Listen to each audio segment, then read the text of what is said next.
Tell us about something happened this week. What's going on? We had lots of somethings happen, but let's start with our Second Amendment issues. Um, as you all probably saw on our social media, we are assisting Gators Dockside. Sorry, it's a place I ate all you can eat wings at law school. So every time I think of Gators, all I can think of is food, which is normal for me anyway. But time I think of Gators, all I can think of is food. Um, is normal for me anyway. It's playing back in But Oh, sorry. sorry, little technical difficulty. I had it playing back in my headset, so it was a little odd for me to hear myself talking. Um, we're still live, right? Yep. Okay.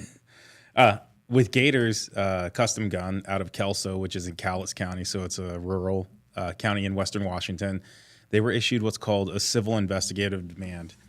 And I think this is a really important thing that we discuss. Civil investigative demand is a tool that the Attorney General is able to use to investigate potential allegations of some sort of fraud or deceit under the Consumer Protection Act. So anybody that runs a business pursuant to the Consumer Protection Act, the Attorney General,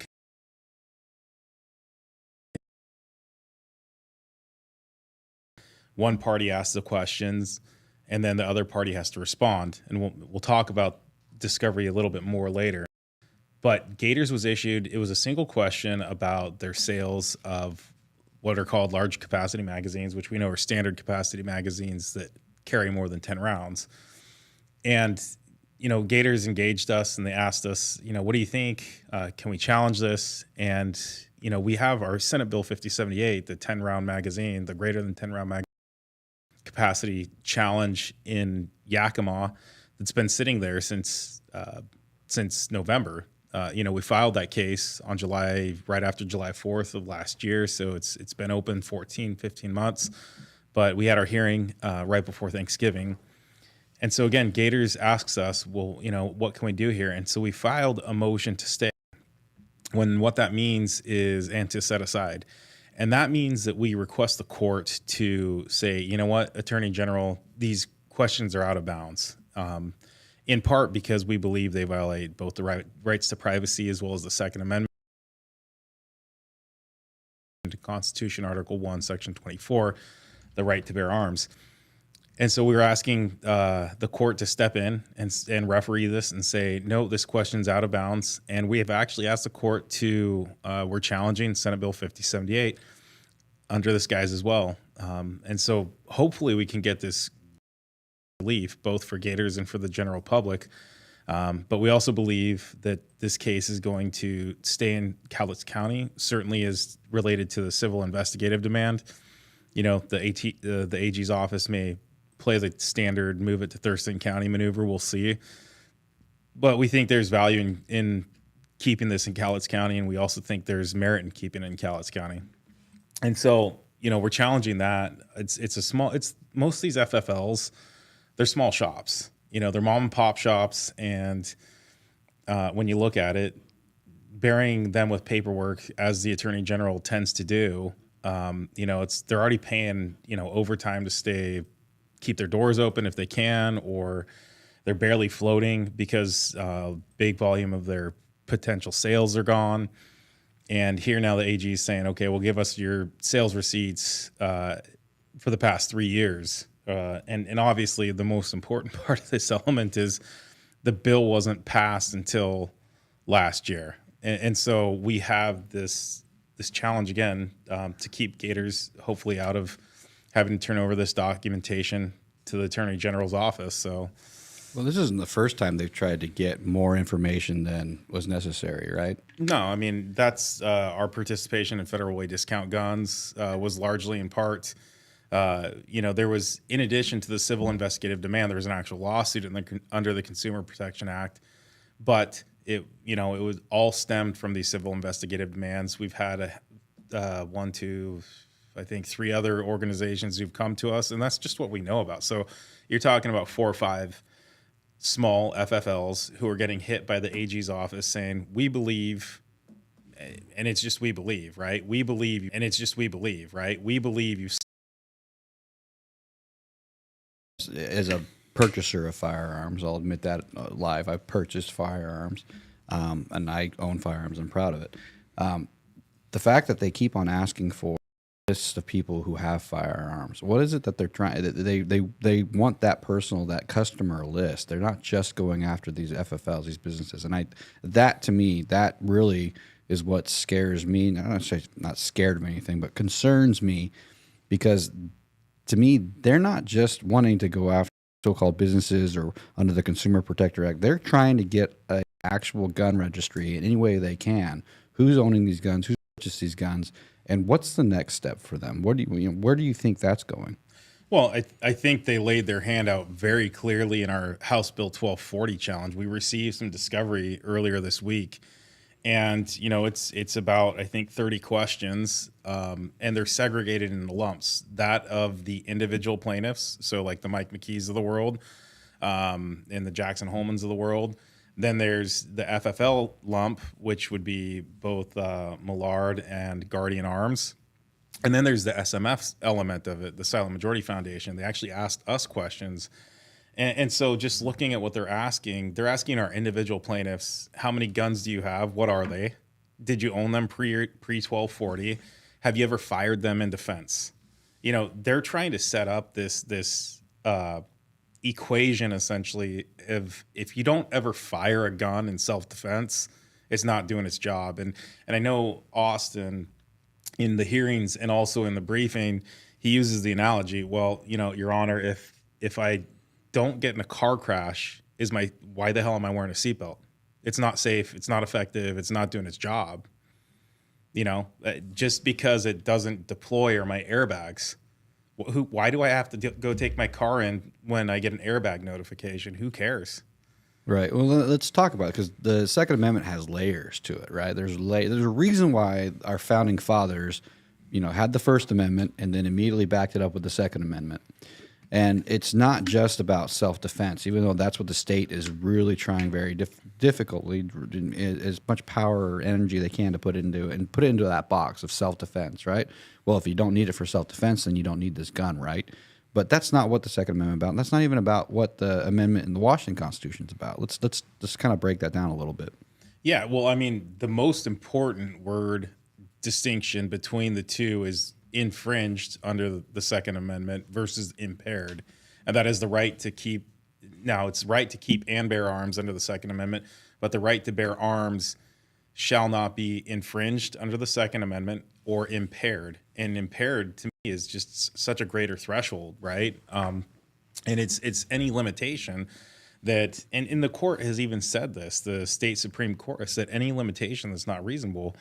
Well, the state always walks this back. There was a case where they found that a convicted felon who was out, and I think I'd have to look at the facts again, but my recollection is it's someone who's out, like on parole, has a gun, and it's like, okay, well, yeah, we understand there are reasonable regulations when you have a violent offender who's just now out. We don't want those people having guns and then committing crimes like day 2 that they're out. We understand that there are some reasonable regulations, but to claim that it has to be used in self-defense or used at all, I mean, who cares if you clean them and display them, or if you're cleaning them because you went to the firing range, or, I mean, when I carry because I'm going somewhere that I don't feel comfortable, whether that's likely Seattle or Portland, right. Or, I mean, or other places. And so this concept of you have to use it and deploy it in self-defense, it's total bogus. I mean, there are so many things that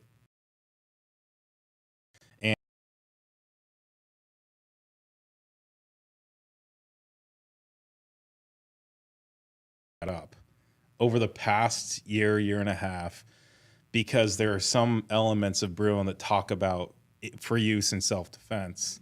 Right. And the claim then is, again, if the pin doesn't hit, and there's no bullet that's expunged from the gun, that it's not being used in self-defense. Well, I much rather would show a gun, Right. and have a robber run off than shoot someone. I don't A want show that. of force most of the time is enough, right? Just a show of force to show them, hey, I can defend myself. The other thing that it just kind of boggles my mind that anybody can seriously use the argument that, well, in most self-defense cases, you don't use more than 10 rounds. Most of the times, it's only 1 or 2 shots that stops the altercation. So why do you need a magazine that exceeds 10 rounds? That's just silly that you would need that many rounds. That just boggles my mind. Well, yeah, I mean, you know,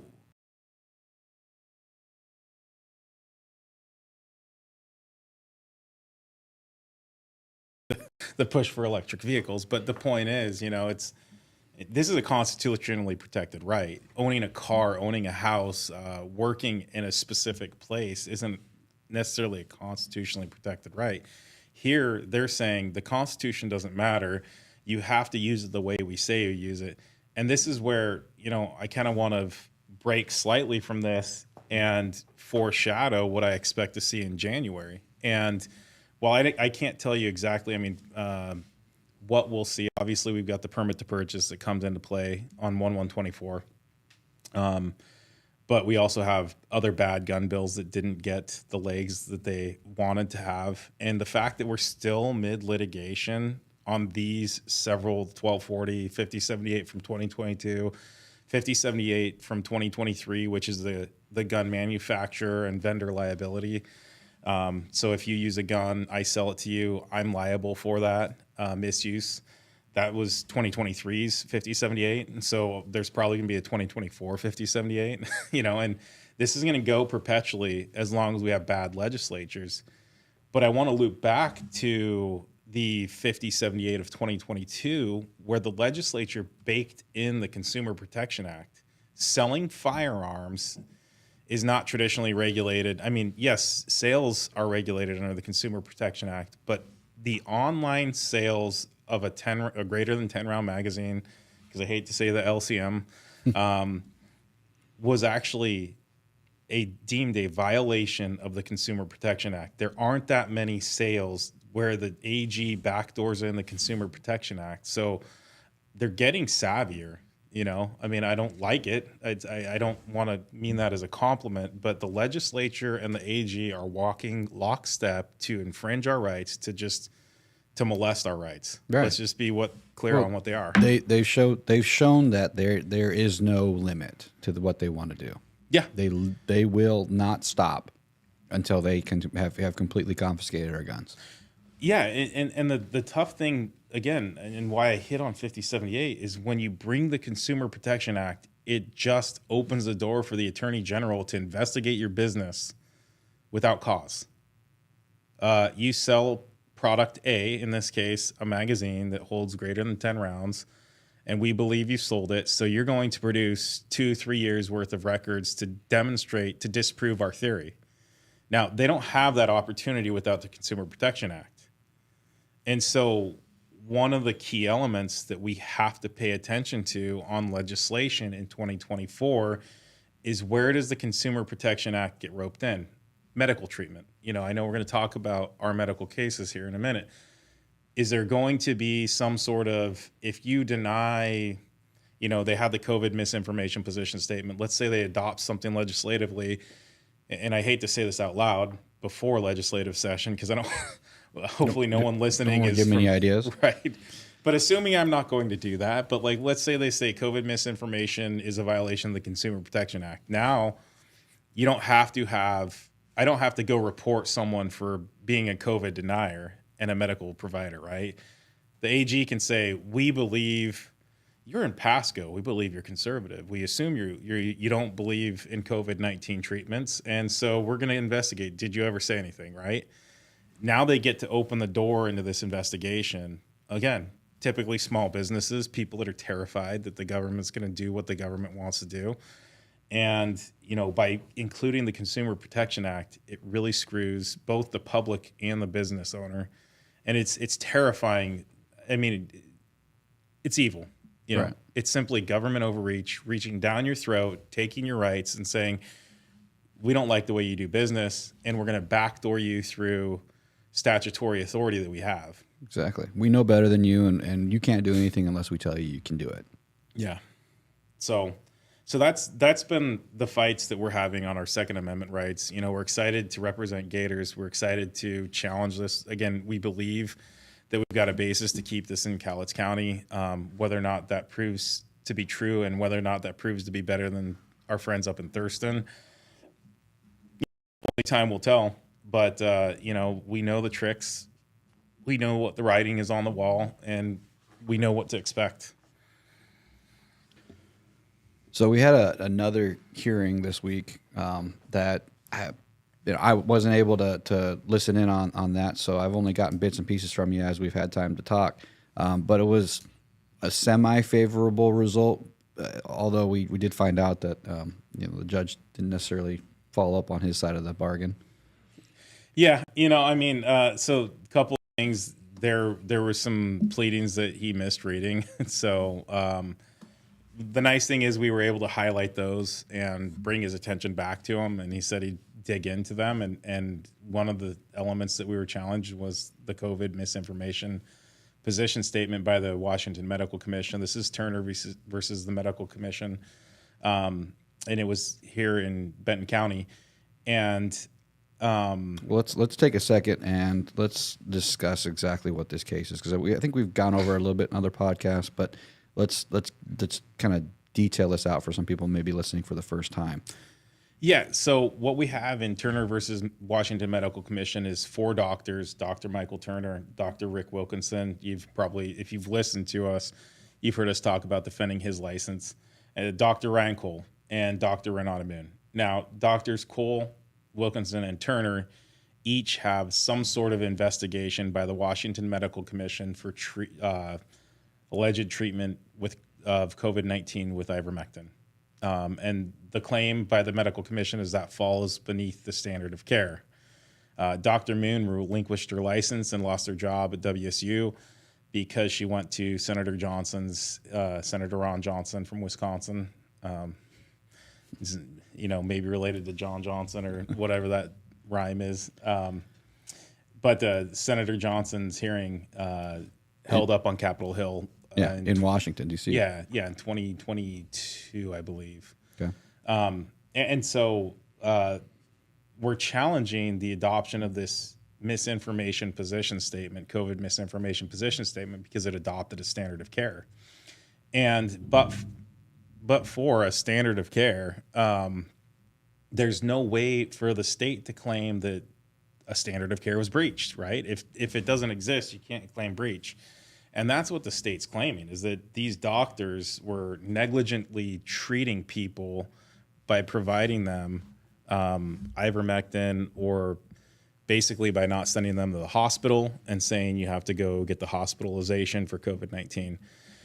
And we're challenging that position statement because we believe that's how they're enforcing it. Now, the state's position is, no, we're not enforcing that. We're enforcing our Uniform Disciplinary Act. And it's total BS, because again, you can't get to malpractice, or you can't get to negligence, you can't get to violation of standard of care if a standard doesn't exist. And the claim from the state is, well, that's really not a standard of care. And it expressly says in this position statement, COVID misinformation, you may be subject to discipline for providing it, or non-federally approved treatments. And it says that is the standard of care. And so, the judge was open to that. The judge was also very open to the concept that by deeming a specific type of speech misinformation violates First Amendment or Article 1, Section 5 of the Washington Constitution. And so we pled the state claims because we had the federal court, and our dear friend Judge Rice, was like, oh, this is garbage. I'm tossing this. So, from the layman's perspective, right, and I'm watching what's going on nationally or the world stage, this really, I see parallels, and I don't know legally if there are very many, but I see parallels with what's going on with Dr. Jordan Peterson in Canada, where, they don't necessarily have the strong First Amendment backing that we do in the United States. But essentially that's what they've done with him, is they've punished him, quote unquote punished him, even though now they're claiming that this isn't a punishment. We're just finding you and making you take re-education courses. This isn't a punishment, but it's because you said things that you weren't supposed to say that didn't fit what we want you to say. Do you think that's am I right there? Are there some parallels there? Oh, absolutely. I mean, this is like walking hand in hand. There is no difference. It's simply, are you going to follow the script, or are you going to be this rogue actor who actually uses your brain and your experience? I mean, I mentioned this to the judge, Cole and Turner both trained at Mayo Clinic. Moon, 25 years of pediatrics, taught at UW and WSU. Right. Wilkinson, 45 years of practice, and established in the Yakima Valley. So he knows his clientele.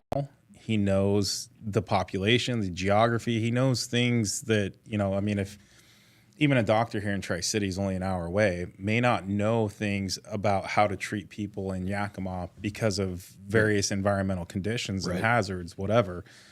So again, when you have a position statement that says misinformation is that fights, experts. And I said this to the judge. I said, which experts? The 4 that I just listed, or are you talking about the ones that the state says that's okay? And same thing with Jordan Peterson. Obviously, he got a tremendous following. He is deemed an expert in his category, but he didn't speak the right way. And so now he's going to this camp, or what, I don't know what he's going to do, but he's got this punishment. And that's the thing, is the state, and it sounds like Canada's doing the same, uses this guise or this cloak of, oh, we're protecting public. Right. But what are you protecting them from? Speaking against what you want? And that's really the answer is yes. Yeah. You didn't follow suit with us. So we're protecting them quite frankly, it's a CYA, right?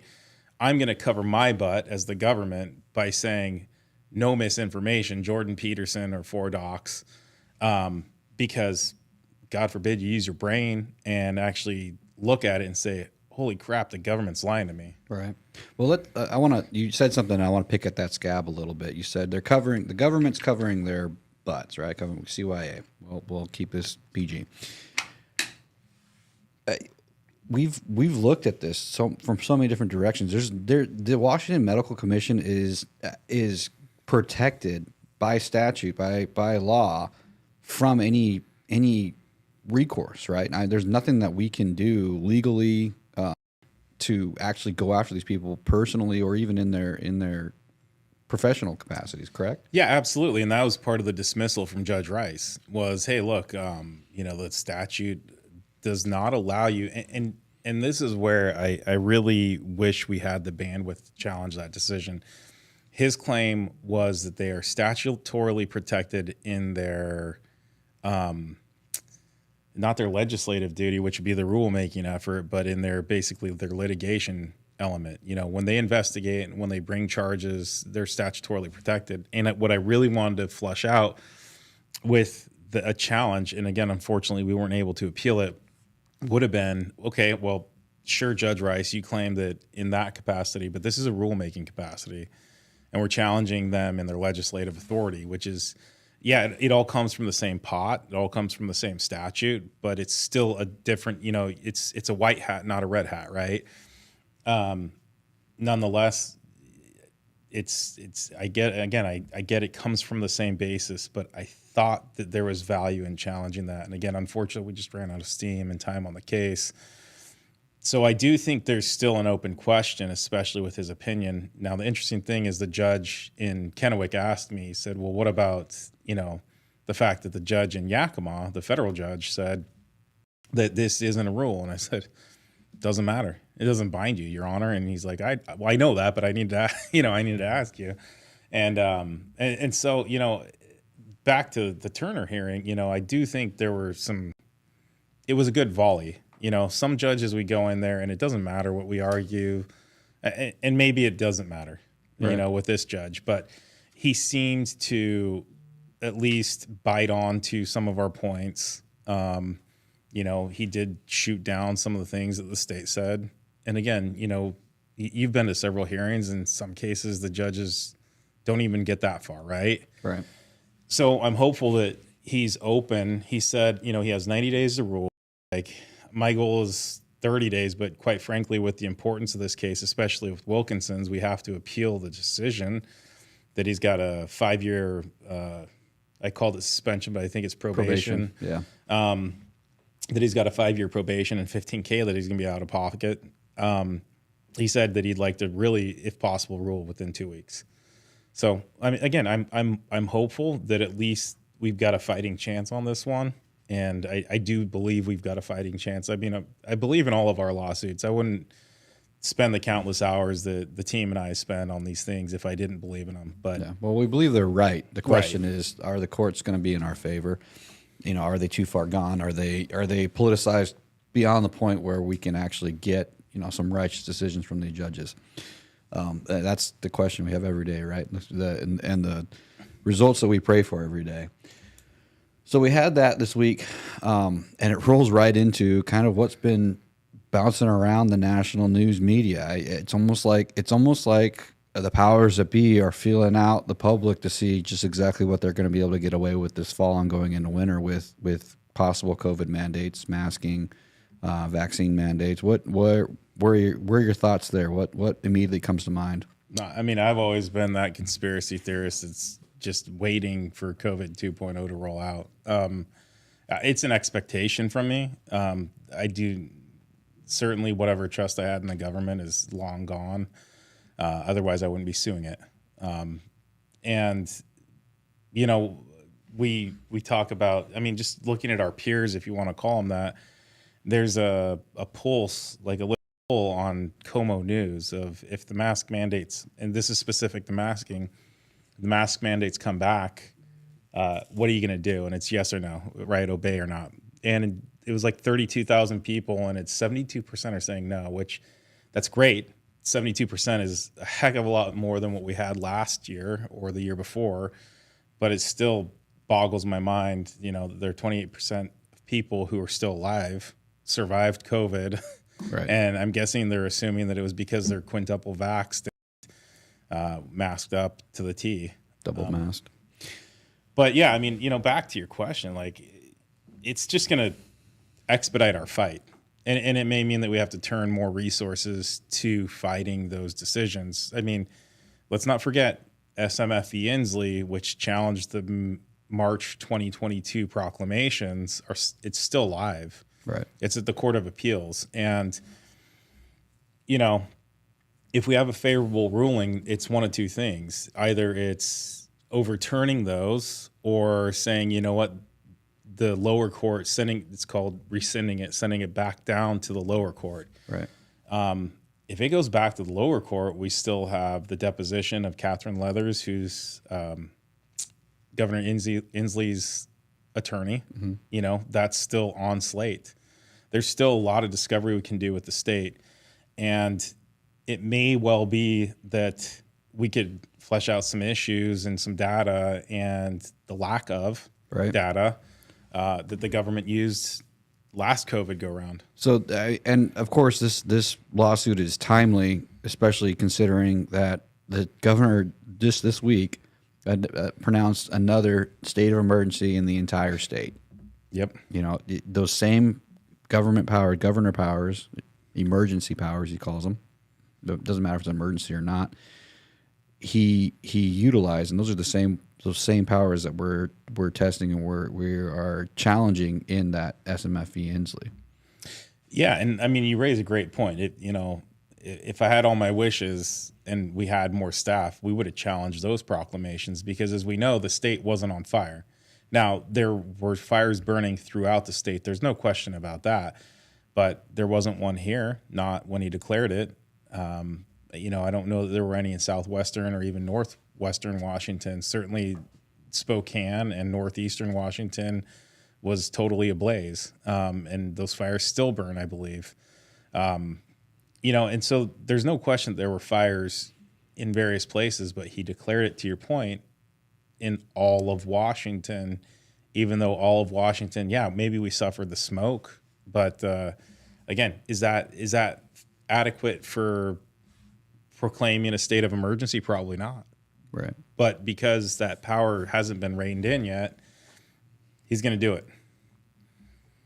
And so let's dig into that a little bit. Under the emergency powers, what kind of things could he? I mean, if he doesn't lift that emergency, say we go into fall with that fire emergency, and it just rolls right into another emergency. Is as of now, there are no checks to that power, correct? It's just the four corners of the legislature meet, and we know what happens there, right? The Democrats will run amok and tell the Republicans, no, we're not going to agree to checking this. And that only happens after, I think, 90 days.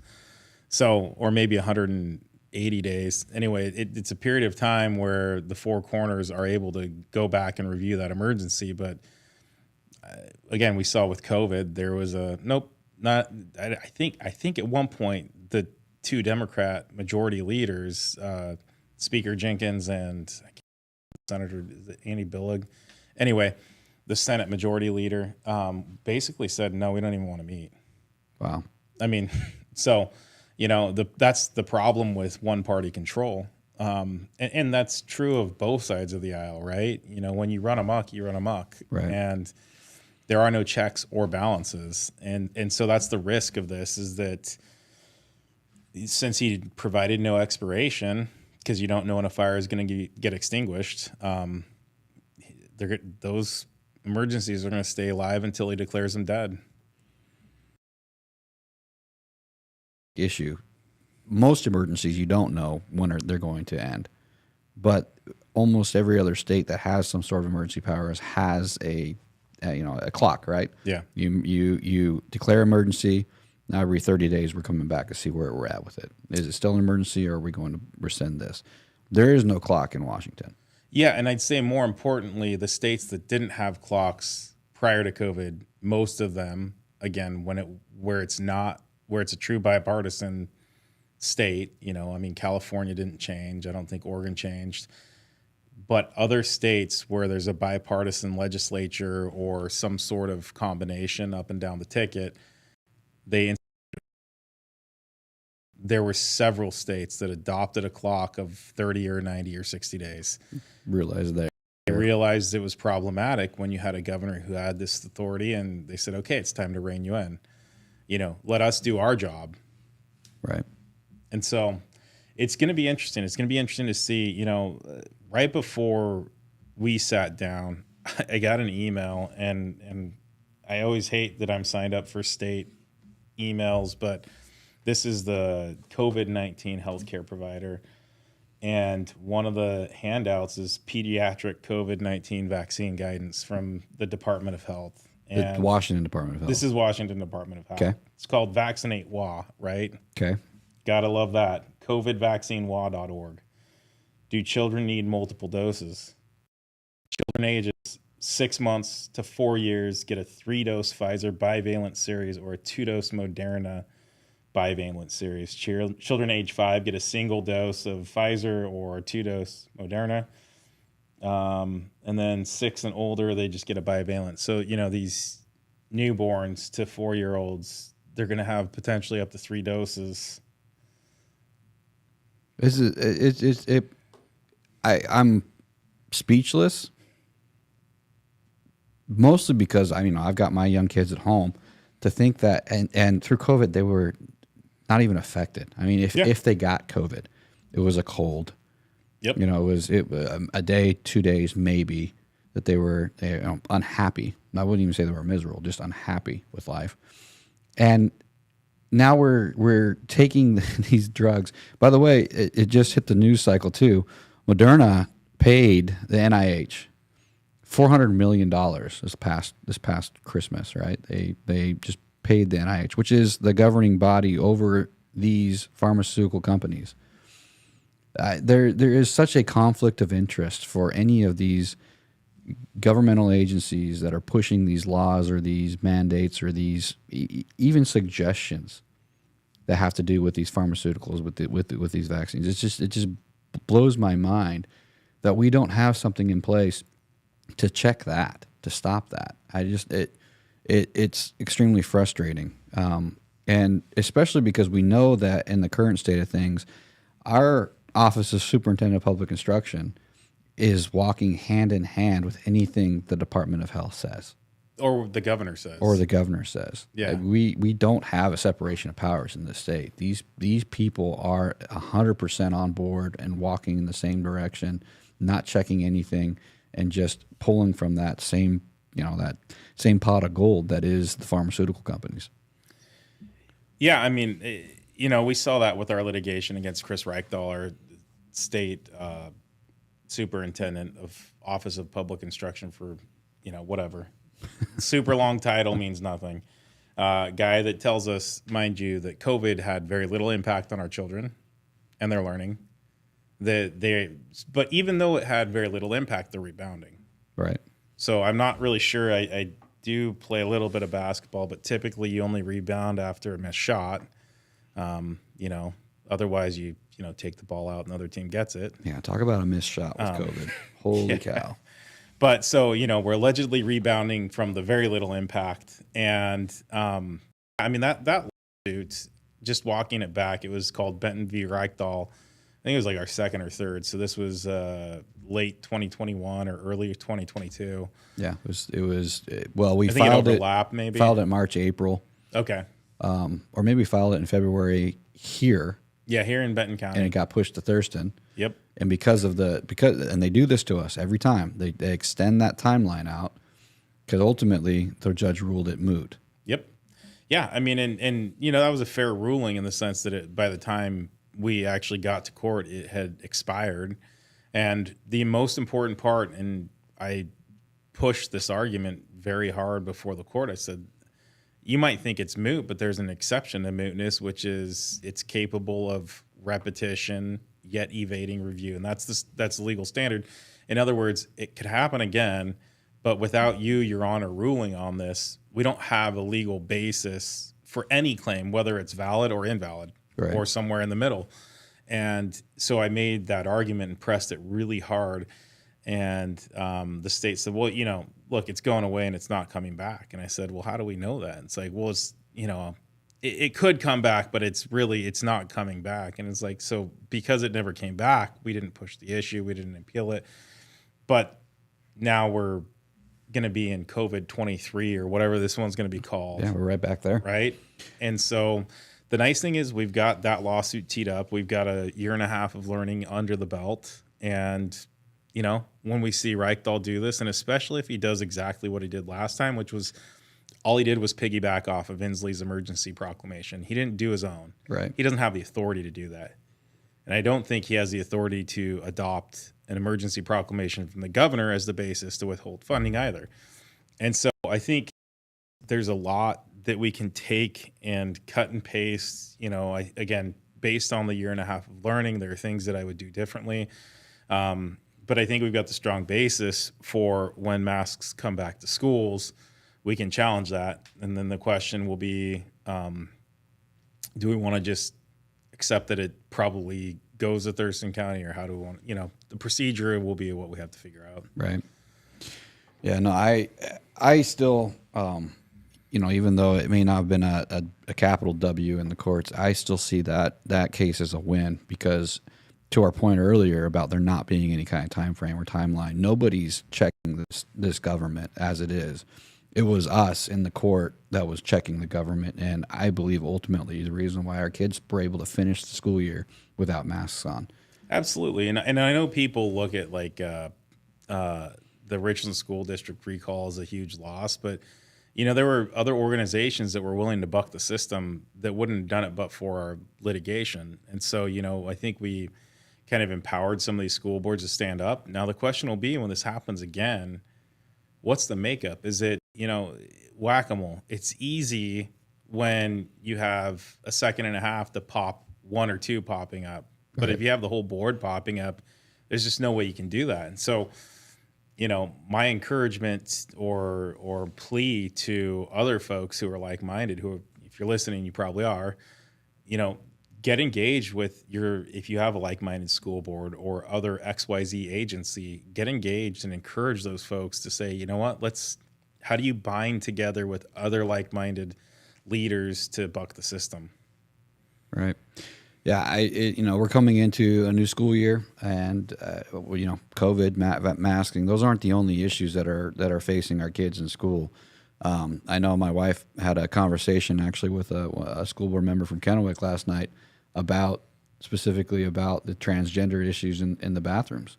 It's something that has slid into the rules and policies of our school districts, and because it's not facing us in our face every day, it's become standard for them. But just wait until somebody actually challenges it, someone actually pushes the boundaries there, and someone's daughter is, heaven forbid, affected in some way or hurt, or that's coming if we Right. don't do something about that, if we don't keep our eyes open and start pushing back on that. So there's so much to be doing and working for, and we're trying to stay ahead of it, and we want our followers and supporters to let us know what they're thinking, where their thoughts are. We speaking of transgenders issues, we've talked about 5599 in the state. We're extremely supportive of the lawsuit that's already been filed against 5599 and against Jay Inslee for that law. But we want to know, is it something that our supporters want to be involved in as well? Is that something that they want us to pursue as well?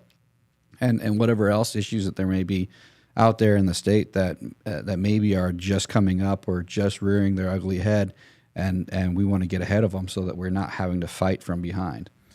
Yeah, I mean, absolutely. Understanding what our supporters are looking at, obviously we can track when we announce a lawsuit and we're able to fundraise on it, that there's some support there. But, having a rolling list of, hey, can you guys look at this? That doesn't mean that your projects are going to get on the list. Again, I'm going to run back to the issue that we always have. It's our resources. There are 3 of us on the legal team fighting against a $440 million beast that is the Attorney General's office, with hundreds of attorneys, cumulatively, I think 1,200 staff. And then they also pay outside attorneys to take on cases, special assistant attorney generals. So they may be pushing closer to 450, 500 attorneys. And again, it's 3 of us. And so we have to pick and choose our battles. We have to pick and choose them on their multifactorial elements, right? If we think we can win it, if we think that there's an opportunity to have a new court hear the case, like, Gators keeping it in Cowlitz County, it'll be interesting to hear what Cowlitz County has to say about our gun rights. Right. What do you think the chances are it stays there? I mean, we've run against that. I think at least the petition to set aside the civil investigative demands will stay there. Yeah. That has an optional venue position where you can take it where the business resides, or to Thurston County. Challenging 5078, we tried to write the Attorney General out of that so that we're not suing a particular individual in his capacity, in his enforcement capacity. We're suing the legislature on that. And so since that's like that amorphous body, we're not suing an official in his capacity. So I think there's a good chance that it can stay in Cowlitz. I absolutely 100% expect the attorney generals to file a motion to remove it. I mean, they're probably going to file a motion. Their claim was it was untimely, and then we said, hey, look, by statute, we have an extra 3 days to respond to this, and we responded within that timeline. And then they're like, well, you had to meet. There's a rule called you meet and confer, meaning if I'm suing you and we're in dispute on discovery questions, you and I have to talk before I file a motion to dispose of that, right? And their claim was that this fell under the discovery rules. It's like, are you effing kidding? No, you issued a civil investigative demand. Now, if you want to sue Gators Guns and then issue the same interrogatory of the same questions under the civil rules for discovery, happy to play the game. But you're not going to bring this crap in and tell us that, oh, we're using our Consumer Protection Act, but we're covered under the tools of discovery. Like, this is typical of the Attorney General's office. And of course, they always do what they do. Mm-hmm. They throw out the S word, which is sanctions. Like, well, fine, we're going to move to set this aside and have you guys sanction. It's like, that's fine, then we'll fundraise on that. Right. I mean, not that I want to be flippant or dismissive with people's donations. We're always, always, always extremely cautious and careful. But to stand for someone's rights and have a threaten that somehow my license is going to be impacted or I'm going to pay out of pocket. That's total BS. I mean, we stand for people's rights. We don't just roll over because there's a veiled threat by some assistant attorney general. Right. So much going on. I had a question for you, but I lost it in that because it frustrates me to no end that such a big organization can push us around the way they do. And to that end, I want to remind everyone we just hit 2 years as an organization. We've had some great successes. We've had some setbacks, but for the most part, we're moving forward. The fact that a lot of these cases we brought a year and a half, 2 years ago are still, relevant, are still timely in what's going on in the world. It goes to show that this is absolutely necessary. And being 2 years old, well, we set a goal for ourselves to add another attorney to our stables, and doing the numbers and the cost of lawsuits and help. We set a goal for ourselves to raise $200,000 so that we could do that. What what are your thoughts there? What do you think? What's the immediate impact of adding another attorney to our team? Yeah, well, I mean, just to be clear on that, that would be an attorney and then like a paralegal. So it's we're not going to hire someone and pay them $200,000. I want to be super clear about that, Right, because right. we have people that certainly make, us included, much less than that, that donate to the foundation. Yeah, I mean, if we had that fourth attorney and then especially a paralegal, for example, whatever we have to answer on the discovery in 1240 and help our clients with, that's time away from prepping for court. That's time away from, whether that's oral arguments or actually writing. It means that probably another lawsuit, no matter how much we love it, gets shelved. I mentioned the fact that I really wanted to appeal that Wilkinson hearing out of the federal court, and literally just I was coming up against the clock, and the notice of appeal is really simple form, but then it's like, well, do I have time to really handle this, right? I can file a notice, but then in 90 days, what does my calendar look like? You have a potential trial in November. We may be doing an arbitration, which is a mini trial, in addition to several 5-day hearings this spring. With our current workload, we're not going to be able to take on more. So having that other attorney, one, will lighten our current workload, but two, if someone comes up and says, hey, I've got an approach to masking, right? My kid's school or the transgender thing, like I've got an idea of how you can attack my school board for my kids, right? And wow, I love the idea, but sorry, it's just, we can't do it, right? So again, it doesn't mean that every request gets answered, but it does allow us to bring more lawsuits, and it may also allow us to keep a closer ear to the ground come spring to what's happening in Olympia. Right. Try to go on offense a little bit earlier. We've always talked about this. One of the issues of playing Prevent D is that means that you're already on your heels. Right. Let's go in attack mode, and let's send all out blitz. Yeah. And if they win on their Hail Mary, good for them. Right. And that allows us to activate our followers, right? If we know what's going on in Olympia, we can sound the alarm and say, hey, this is an issue that we have to get our voices heard. We have to get out there. We have to write in or call in or whatever it is to our legislators and let them know that this is not going to happen in our state anymore. That we're going to push back, and we're going to be loud, and we're going to let them know this is not okay with us.